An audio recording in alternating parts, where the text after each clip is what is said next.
Alléluia. Aujourd'hui, je vais nous parler de la sagesse que nous communique la parole de Dieu et, et la communion avec lui. Quand on écoute ou on observe les nombreuses formations qui sont faites, soit dans les milieux professionnels, soit dans les sociétés, soit pour la collaboration et autres, tous les projets, on arrive à ce constat. La plupart, par exemple, quand on dit nous sommes dans un environnement multiculturel et pour, pour que l'équipe soit efficiente, on va faire une formation pour pouvoir nous comprendre entre nous, comprendre le langage des uns et des autres. Et on va dire telle culture c'est comme ceci, telle culture c'est comme cela, et voici comment nous pourrons travailler ensemble. Toutes ces formations qui coûtent des milliers d'euros et des millions d'euros même, elles reviennent à quoi?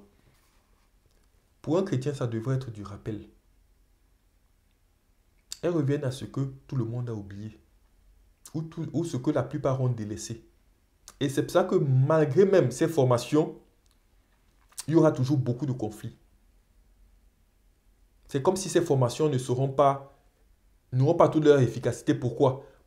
Pas à cause du fait que ce n'est pas vrai ce que les formateurs disent, mais à cause du fait que c'est le cœur qui doit changer.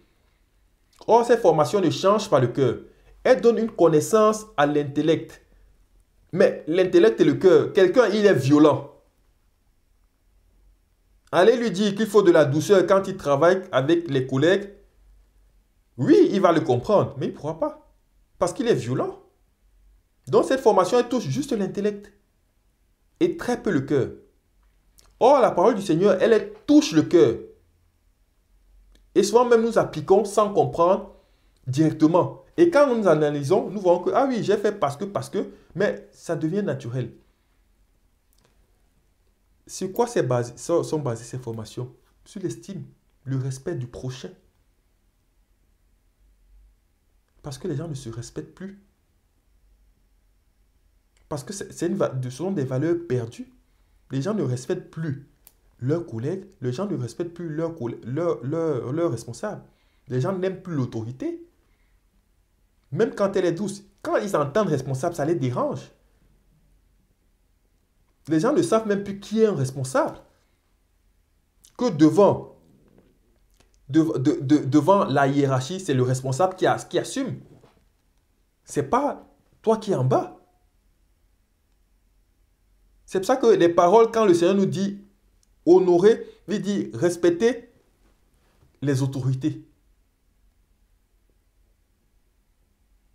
Bénissez quand on vous maudit. Les gens ne se tolèrent plus actuellement dès que quelqu'un fait du mal, on lui renvoie du mal.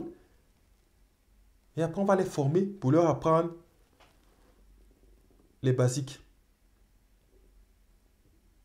Des gens qui veulent augmenter, ils veulent être devant.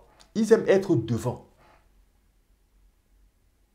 Mais par la tempérance, par la modération, par la discrétion, le Seigneur nous apprend de ne pas forcément rechercher les premières places. Et s'il devait y avoir une première place qui nous convienne, le Seigneur saura nous placer. Toutes ces choses, je dis la plupart de ces formations tournent autour des choses qui nous ont enseignées dans la Bible. Et que le monde a oublié. Celui qui a un comportement en Christ, c'est un collègue agréable. Celui qui a un comportement en Christ, son responsable, même quand il ne serait pas chrétien, son responsable l'apprécierait. Hormis pour des choses qui peuvent avoir trait au rejet du christianisme. Parce qu'il peut y avoir des responsables, juste parce que tu es chrétien, ils te rejettent, ils te méprisent. Mais s'il faut la vie en communauté, ton responsable doit avoir confiance en toi. Savoir que tu ne lui feras pas de coups bas.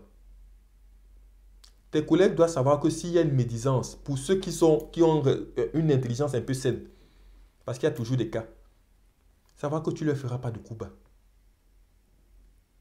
que tu chercheras pas, même limite même, et limite même, tu essaieras toujours de les élever et toi rester, toi, et toi être neutre. Donc, pour vous économiser des milliers d'euros, pour vous économiser aussi des choses que vous pourriez entendre, comprendre et ne pas pouvoir appliquer, je vous dirais juste, allez lire la Bible et demandez au Seigneur de vous donner sa vie intérieure. Elle va transformer radicalement votre milieu professionnel. Elle va transformer radicalement vos relations avec les autres. Que le Seigneur nous bénisse, qu'il nous accorde cette force. Amen.